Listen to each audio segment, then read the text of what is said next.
Well, hello everybody. Welcome to Master the NEC, sponsored by Electrical Code Academy Incorporated. My name is Paul, and today's lesson we're going to talk a little bit about Article 250, and more specifically a change that took place in the 2017 National Electrical Code, which for one I think was a good change because it clears up some misconceptions associated with intersystem bonding applications. But it was a change that also clarified another alternate method for being able to offer that intersystem bonding application for communication systems and the ability to interconnect other systems at that common location. Now, prior to 2017 code, when you had that intersystem bonding termination connection, it was a device. And this device was specifically listed for communication applications. If you go back in Article 100 and you look at the definition of intersystem bonding terminations, you're going to see that it deals with communication systems. That's exactly what it says in the definition. So when previous cycles would talk about that connection, when we started having that requirement at your service equipment or your meter location, and it was exterior to those pieces of equipment, that connection had to be accessible, and you had to have at least 3 terminals to be able to supply it to at least 3 pieces of communication equipment. Now that is to create to remove the difference of potential between the different systems, to bring them all at the same potential so you don't have any difference. That's where your shock hazards can happen, when you have differences of potential between 2 systems. So this requirement was there to allow the DirecTV people or the Dish Network people or the CATV or telephone company to be able to bring their system up to this common location, make that connection on their bonding conductors, and everything, their system, the house premise system, everything be at the same potential. Without that, then you have differences of potential, and that's how current can flow. So it can become a hazardous condition. So it's real important to have that intersystem bonding take place. Now, intersystem bonding is required at all locations that are going to have communication systems installed at that building. Now, there are exceptions to that rule, that if you don't have communication systems at any of those buildings, then you don't have to have this system. So if I had a remote distribution system in a detached structure, and that detached structure was not going to have any communication system, then I have an exception to the rule now that allows me not to have to put this intersystem bonding there. However, if I am going to have communication systems there, then I got to have this termination. Okay, and so let's kind of examine that a little bit by looking in the code and kind of going through it and help us understand it, because I'll tell you why it's important. When I was with NEMA, I used to come out to Texas, and I live in Texas now, and I'm a member of the North Texas Electrical Advisory Board. And they would argue over certain changes to the code, which is great. We always want to sit down and hash out and argue out different things and try to make the code better if we feel something wasn't addressed by the code making panels, I guess. So sometimes that can go awry and not be done correctly. I'll give you a great example. A couple years ago, when the 2014 code was adopted in Texas, a lot of the jurisdictions adopted some of the amendments that were, for example, to allow those intersystem bonding termination devices to actually take other systems to it. Most notably, let's say, a corrugated stainless steel tubing for a gas line. You have to bond that to the grounding electrode system. That lug was there. It was used for communication. They would take it to that location. And most of the jurisdictions in northern Texas agreed with that and followed their lead. That was wrong, and what I argued at the time was these devices are only listed for communication applications. They were never evaluated for anything else like CSST or anything. So doesn't mean it's not going to work, it's just not evaluated for it. And when you install something and you knowingly allow something, then it brings up these little things that building officials and inspectors have to worry about, and that's misfeasance, malfeasance, non-feasance, and all these feasuses that can get them in trouble, right? So the 2017 code went a long way in clearing a lot of this up and making it easier to understand. They took 250.94, which is dealing with, used to be other systems for connection. Now it's specifically addressed as communication systems. So that was a key change in the actual charging statement or the title of that specific section. And it now incorporates 2 options. You have the normal option, which is 250.94a, and that's going to allow you to still use those IBTs, that Intersystem Bonding Terminal device that is listed for its application, that is specifically designed by that manufacturer for use in communication applications. Okay, it's going to have at least 3 lugs for the communication. It might even have more, but it's got to have at least 3 lugs. Okay, so that is what's going to come, and that's going to be installed at this service equipment area, accessible, and it's external to it, not in the equipment, or it can be at the meter location. Okay, so all of this application didn't change from 14 when it comes to the device itself. It's still listed for that specific application for communication. So what changed in the 2017 code? Well, now we have an item B.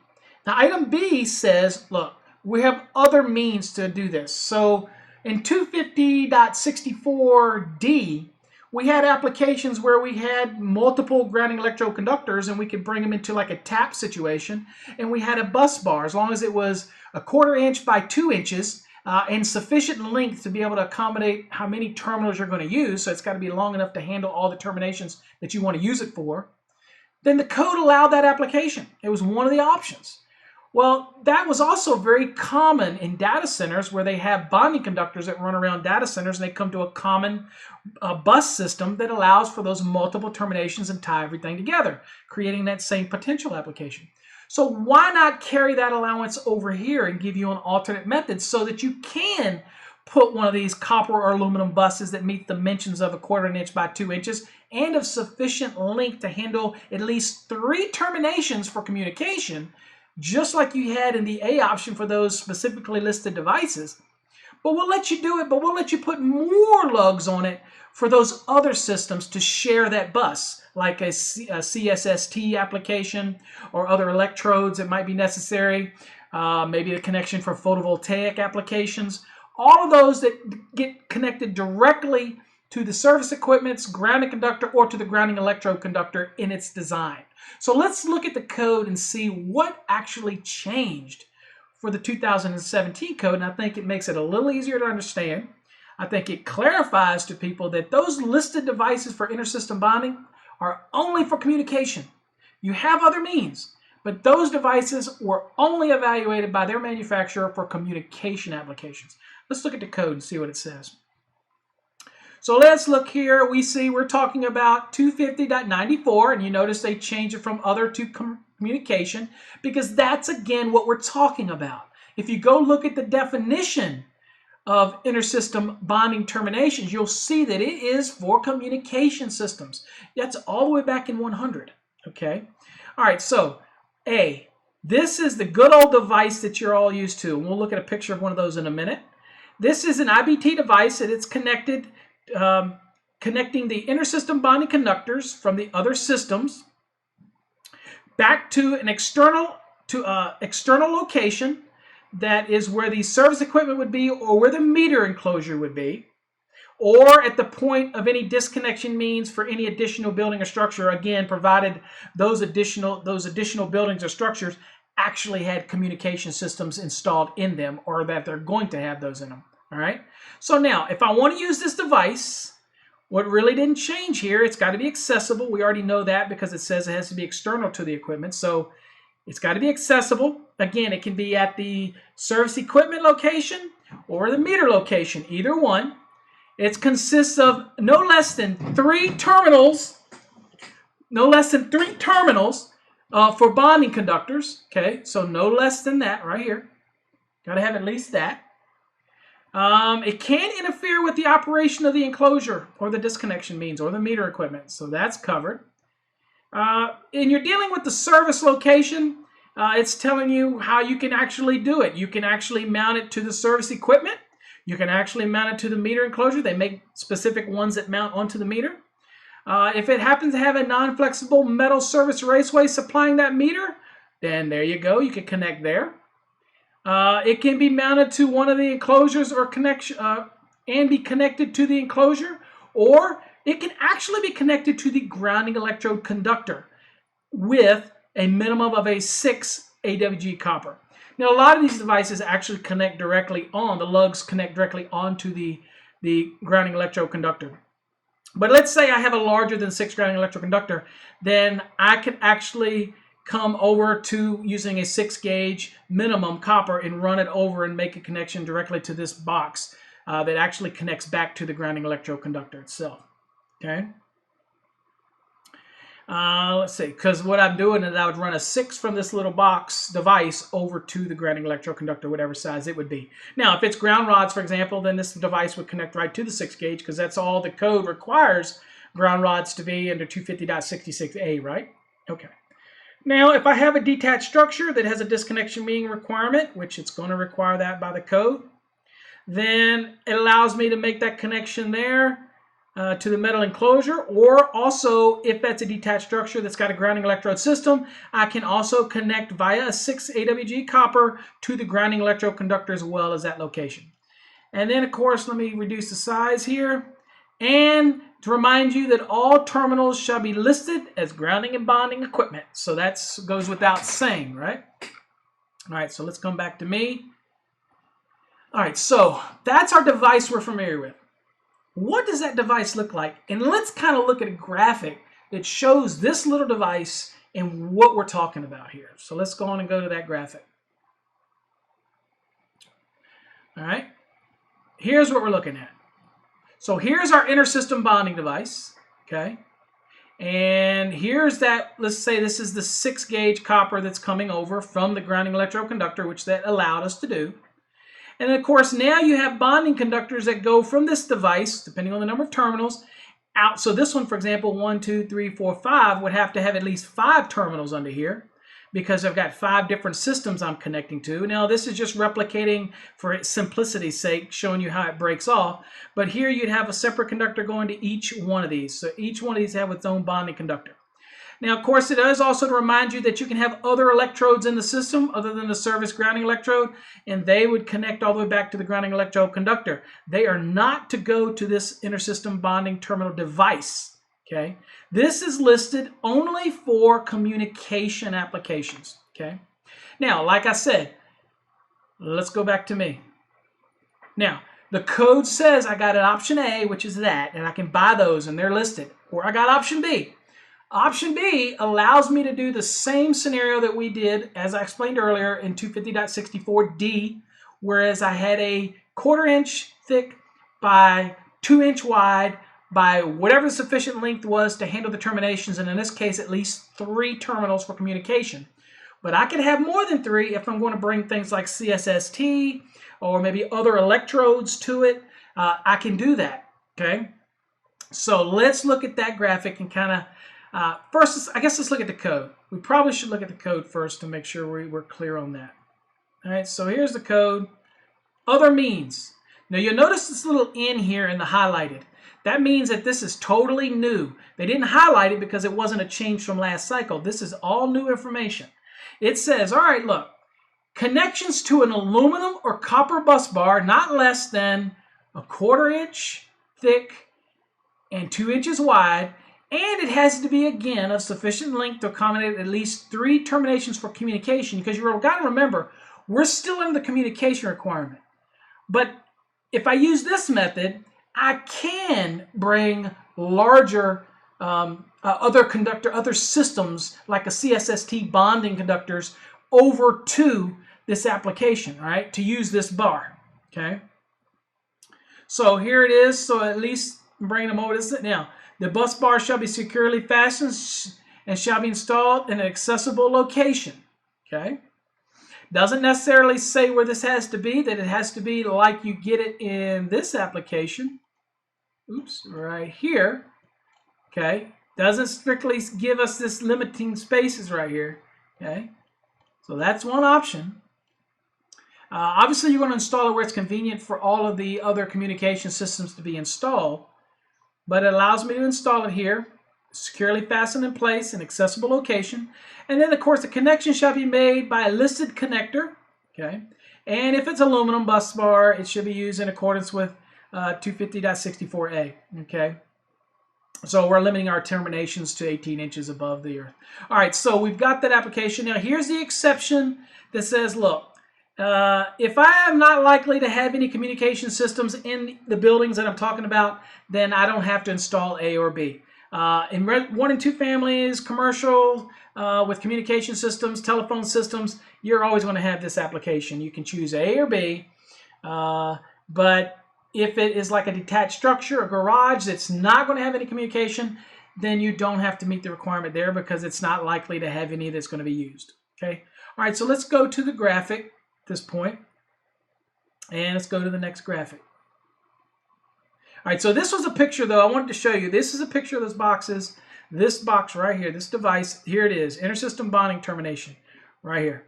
And you pop this cover off, you'll see a bunch of lugs under here. And in this picture, you probably see the 6 gauge coming out right here, making that connection. And, of course, you've got some communication that are going into it right here. And this might be communication as well, okay? Now, what are we looking at when it comes to option B, other means? Now, let's read the code again and look at this graphic. This is one of those common buses, and if you're not familiar with them, these are what you've probably seen before, and that's what we're talking about. These little buses that you mount to the wall. They've got plenty of lug space for here for you to be able to make lugs, making sure you're complying with everything with 250.8 as far as terminals, and that they're all listed for bonding and grounding. All right, so here's the option. We mount this at an accessible location. Here's the grounding electroconductor that goes from here to the service equipment. Okay, so we created this location here. Has to have at least 3 terminals on it for communication. Can I have more? Sure, I can have more, because it says right down here, at least 3 for communication systems. And let's see if I can highlight this. Systems in addition to other connections.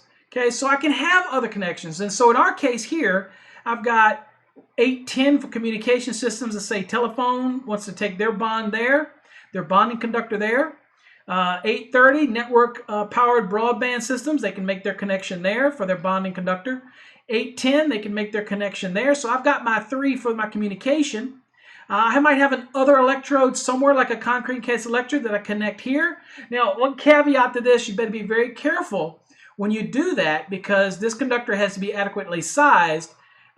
So this one can't be too small to the application, okay? So we're not going to get into that, but you got to be very careful if you go to some other electrode. Now, this might be another electrode that's required by a communication system, then that might be different if you're dealing in 800, okay? But we're using this as a common location. And then, of course, you have your CSST gas piping connection right here. So that is obviously not communication. So this application right here is option B, and you can do this. All of these lugs are listed for grounding and bonding. It is securely mounted in an accessible location. This bar right here is of sufficient length to handle all the terminations that's going to be added to it, but at least has the ability to handle 3 for communication. And then, of course, it's got to be 1/4 inch thick and 2 inches wide this way. And the width of it this way, it has to be sufficient enough to handle at least 3 or more in length if you have more than 3 terminations, okay? And of course, here's the exception to the rule here. It says, look, means for connecting intersystem bonding conductors are not required where communication systems are not likely to be used. So if you're not going to install them into the system on that building, then you don't have to have this application. Most all 1 and 2 families, multi-families, like commercial buildings, all of those applications are going to have some form of communication in there. Even detached structures, I've had people run communications to those detached structures. Now there is communication systems there. Now you're going to have that intersystem bonding requirement at that structure. You have some flexibility here. I remind you to understand the minimum requirements if you want to use this as a dual optional method. In other words, if you're going to meet 250/64D at this location and you're going to have all these connections to one big bus there, be very careful of sizing your grounding electroconductor to that and meet all of the requirements that are found in 250.64D. Don't be fooled by that, okay? So if you want to do a separate bus just for the intersystem bonding option B, then here, and you're not going to take any electrodes to it really, that you're just going to install communication and maybe install CSST or other applications to it, then that's okay. But just be careful. Don't get fooled in that. We may do another episode on that to kind of explain how 250.64D works when you're using an application like this, because we could still use this graphic and be able to show that example. But what I really wanted to do here is give you a quick overview of the change that took place in the 17 code. So remember, as a wrap up, those intersystem bonding devices, terminal devices that are listed for their application, like the ones in the picture I showed you, they're only for communication, nothing else. You do have an option now. If you want to bring that CSST, if you want to bring that PV, you want to bring all that other stuff to a common location to interconnect these systems, and they're not communication, or you want to be able to do communication and these other systems together, now you have an option under 250.94B to do that, making sure you meet all the requirements that are found in 250.94B. So hopefully you got something out of that. One quick note. One quick thing I wanted to let you know is the 2017 analysis of change has come out by the IAEI, and there is an error in there, and I want to, every now and then I want to bring those up so people don't get confused, because every now and then I get a call from jurisdictions, and I happen to get one this week, that read something in an analysis, and sometimes those books come out before NITMAMs or other things, so there's final changes that don't get incorporated into the book, and that's fair because it can happen, and we're all trying to get the books out. Everybody's trying to get the thing out to print to help people, and IAEI does a wonderful job on their book. Let me tell you, Analysis of Change is a great document, but there is one I want to show you, and so let me try to pull up that graphic and see if I can get that graphic in here and talk about what happens so that you're not fooled by this one.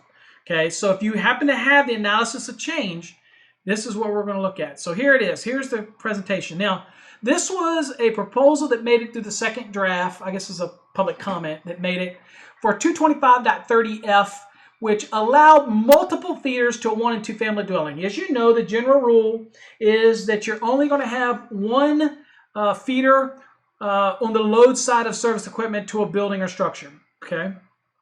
And you're only in one branch circuit. You know, there's other allowances in A, B, C, D, whatever through E. Well, they wanted to add an F, and the F was going to allow an application where if it was a 1 and 2 family dwelling, that you could have multiple feeders to a building. That would be a first, because usually you had to have, maybe it wasn't for capacity or special permission. They were going to add an item F in there, and this was going to allow the picture as you see it right here for a 1 and 2 family dwelling. Your service disconnects here, your remote distribution disconnect required here, and on the other side of this wall is your panels. They were going to allow multiple feeders to a building, and I just wanted to tell you because that is in the analysis of change. Now, not this graphic. This graphic is one of my graphics I created, but the reason I created this graphic was to remind people, and a lot of effort went into me creating this graphic, was to remind you that that failed. So if you're looking at the analysis of change, and I will go back to me here, if you're getting the analysis of change, and this happens to be the page that we're talking about, it's on page 94, it is 250.30F. That did not pass. So if you're using the analysis of change to learn the code and you want to argue with an inspection authority about the ability to be able to run multiples feeders to a structure, 1 and 2 family dwelling or whatever, then you can't do it. Okay, it didn't make it through the NITMAMs, so it made it up to the second second draft, but when it went to the NITMAM, it totally got removed. So it's not in the code, so you won't find it. So now the only options you have are 225.30A through E. You don't have the F. So sorry, you can still only take one feeder or branch circuit to a building, and that's your only application there. We were giving you some allowances for the 1 and 2 family, but it didn't pass. So just wanted to give you a heads up so you don't get in trouble there. But again, if you have the analysis of change, it's on page 94, and really great graphic, really great explanation, but it didn't pass, and you're not going to find F in your code book. So anyway, that's all I've got. I want to thank y'all for watching, and hopefully if you have any questions, you'll email us at info@masterthenec.com or at info@electricalcodeacademy.com. I really do thank you for watching these videos. I hope you get something out of it. I enjoy teaching them. I teach seminars all around the country for engineers and inspection firms. Visit our website at electricalcodeacademy.com. or masterthenec.com. Watch some of our videos, listen to some of our podcasts on the different shows that we've done, radio shows and things like that. Watch some of the other videos that we've done. Like our Facebook page by going to the bottom of the website. You'll see a little Facebook link. Like it. We have a Twitter as well. It's at MasterTheNEC. If you have all that, we encourage you to go to our message boards and join in the message boards and chime in. There's not a lot of people on the message board. We hope that it gets more people watching or going in and having conversations. But anyway, thanks for watching. I hope you learned something about this change that took place to the 2017 code. God bless. Until next time, stay safe.